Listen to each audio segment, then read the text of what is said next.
Dans les registres des sinistres et catastrophes, le vice-premier ministre, ministre de l'Intérieur, Sécurité et Affaires coutumières, a, avec moi, donné des informations sur l'incendie du lycée Mwanga dans la commune de Dilala, à ville de Kolezi dans la province du Lualaba.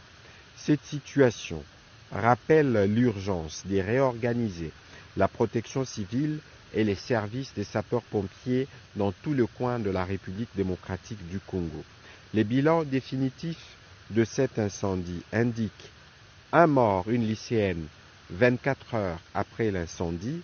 élève en 3e primaire, Kangamaloba, âgé de 10 ans, 132 blessés, dont 127 élèves, 2 enseignants, des secouristes et un policier. Toujours sur ces chapitres, le vice-premier ministre, ministre de la Défense nationale et ancien combattant, a fait le point de la situation opérationnelle de toute la République démocratique du Congo et aux menaces auxquelles font face les forces de défense et de sécurité, spécialement dans les parties de l'Est de la République démocratique du Congo, notamment dans les territoires de Massissi, Rutshuru et Nyiragongo, où les RDF M23 poursuivent l'occupation des terrains et leur consolidation par les travaux de campagne dans certains axes, dont principalement Tchanzu, Runyonyi-Bigega, où des nouveaux renforts en provenance du Rwanda sont signalés. Il a aussi évoqué le fait que les terroristes ADF-MTM poursuivent des attaques ciblées contre la population dans la profondeur de forêt de Mayangose, dans la vallée de Mwalika, Rwenzori et autres localités non tenues par les forces conjointes UPDF-FRDC. Pour y faire face, les éléments de la force conjointe FARDC-UPDF effectuent des patrouilles de combat dans la vallée de Mwalika, sanctuaire des ADF-MTM en territoire de Béni. Le vice-premier ministre, ministre de la Défense nationale et ancien combattant, a signalé qu'à l'ouest, il s'observe une accalmie dans les territoires de Kwamout, province de Maïndombe. Il a informé le Conseil de l'institution d'une commission chargée d'enquêter sur les exactions éventuellement perpétrées par les militaires dans cette partie du pays. À propos du 11e sommet des chefs d'État et de gouvernement, du mécanisme régional de suivi de l'accord cadre d'Addis Abeba pour la paix, la sécurité et la coopération pour la République démocratique du Congo et la région, le Premier ministre a informé le Conseil de la participation de notre pays à ces assises prévues du 2 au 6 mai 2023 à Bujumbura. Il a indiqué que cette réunion va se tenir dans un climat de recherche de la paix et de la sécurité dans l'est de notre pays, avec en toile de fond la mise en œuvre de l'accord de Nairobi et la feuille de route de Luanda, à travers notamment le cantonnement des éléments du M23 et les déploiements des forces régionales de la communauté de l'Afrique de l'Est. Ces efforts sont annihilés par la mauvaise foi du Rwanda à travers des infiltrations multiples et son influence directe sur ces mouvements terroristes. Il a rappelé qu'en date du 24 février 2023, les travaux de la 10e réunion avaient planché sur le bilan de la situation politique et des conditions de sécurité dans la région, ainsi que de progrès enregistrés dans la mise en œuvre de l'accord cadre depuis la dernière réunion tenue à Kampala en octobre 2018. Célébration de la 30e journée mondiale de la liberté de la presse. Le ministre de la Communication et Médias, porte-parole du gouvernement, a informé le Conseil des préparatifs de la célébration de la 30e journée mondiale de la liberté de la presse le 3 mai 2023 à Kinshasa. Il a indiqué que cette manifestation internationale coïncide en RDC avec l'avènement de la nouvelle loi sur la presse. Ce texte vient redéfinir le paysage médiatique congolais. Elle va également consacrer la salubrité médiatique, recommandation formulée par son Excellence Monsieur le Président de la République démocratique du Congo, chef de l'État, au cours de l'ouverture et la clôture des travaux des États généraux de la communication et des médias tenus en janvier 2022. Son application va entraîner la mise en œuvre de la majorité des résolutions des États généraux de la communication et des médias qui servent de boussole aux réformes à entreprendre pour encadrer et promouvoir l'exercice de la liberté de la presse en République démocratique du Congo. Le ministre de la Communication et Médias a informé aussi le membre du Conseil que cette 30e journée mondiale de la liberté de la presse sera célébrée sous le haut patronage de son Excellence Monsieur le Président de la République, chef de l'État. Toujours sur ces chapitres de points d'information.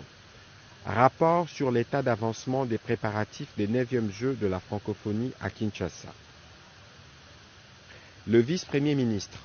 ministre des Affaires étrangères et francophonie, a informé le Conseil de l'état d'avancement satisfaisant des préparatifs des 9e Jeux de la francophonie prévus à Kinshasa du 28 juillet au 6 août prochain. En effet, les travaux des constructions et ou des réhabilitations des infrastructures devant accueillir ces Jeux de la francophonie 2023 de Kinshasa poursuivent leur progression à la suite des mesures idoines qui ont été prises par le gouvernement et en cours de mise en œuvre par les différentes parties prenantes au projet. La livraison des dites infrastructures devrait se faire dans les délais requis, soit le 31 mai 2023. Du rappel de l'opportunité de l'élaboration et de la publication des indicateurs du marché du travail. Rappelons ces instructions au cours du Conseil de ministres tenu le 30 septembre 2022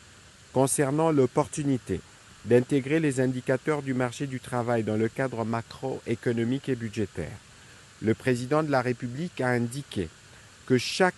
portefeuille ministériel du gouvernement repose sur un gisement d'emplois potentiels à créer, à conserver ou à moderniser, tant par les secteurs privés que les secteurs publics dans les domaines de vos attributions respectives. Il y a donc lieu que le gouvernement réserve le bénéfice d'un traitement d'urgence sur tout dossier d'investissement susceptible de créer des emplois et d'ajuster ses politiques publiques en vue de tendre vers une situation de plein emploi pour notre population active. Car dans sa vision, dit-il, tout Congolais en âge de travailler doit s'insérer dans un écosystème favorable à l'emploi. À la veille de la Journée internationale du travail, le président de la République a réitéré son instruction aux membres du gouvernement concernés par la mise en œuvre de la feuille de route relative à l'intégration des indicateurs du travail dans le cadre macroéconomique et budgétaire dès cette année, de commencer leurs travaux dans un délai court.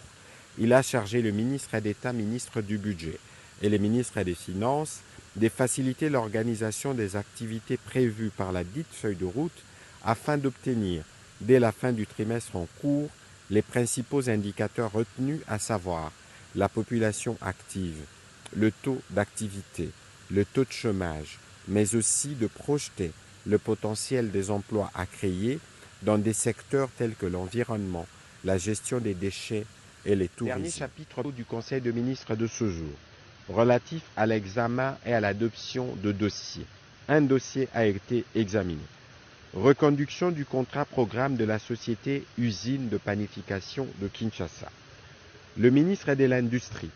a soumis au Conseil le rapport concluant à la nécessité de la reconduction du contrat programme de la société usine de panification de Kinshasa UPAC. Il a rappelé que cette entreprise a bénéficié de 3 contrats programmes, dont le dernier remonte à 2018, soit 4 ans après la promulgation de la loi sur la sauvegarde des industries en difficulté de 2014. La jurisprudence de ces 15 dernières années a démontré que l'importation des farines de blé destinées exclusivement à un usage industriel n'a occasionné aucun abus et n'a causé aucun préjudice au trésor public et envers les intervenants dans les secteurs du blé, démontrant ainsi le bon fonctionnement de cette usine. Grâce à la stabilité apportée par cette mesure, l'UPAC a pu contribuer sensiblement non seulement à l'économie du pays, mais aussi à la résorption du chômage, car elle compte 800 employés directs et 1900 indirects. Le pain UPAC est bien consommé à Kinshasa, dans le Grand Bandundu et au Congo central, et son prix est abordable à tous. Le ministre de l'Industrie a rassuré le Conseil que l'évaluation contenue dans les dossiers d'éléments de l'UPAC a été validée par les experts de parties prenantes, à savoir le ministère de l'Économie nationale, de l'Industrie, des Finances et de l'UPAC conformément à l'article 7 du contrat en vue de sa reconduction.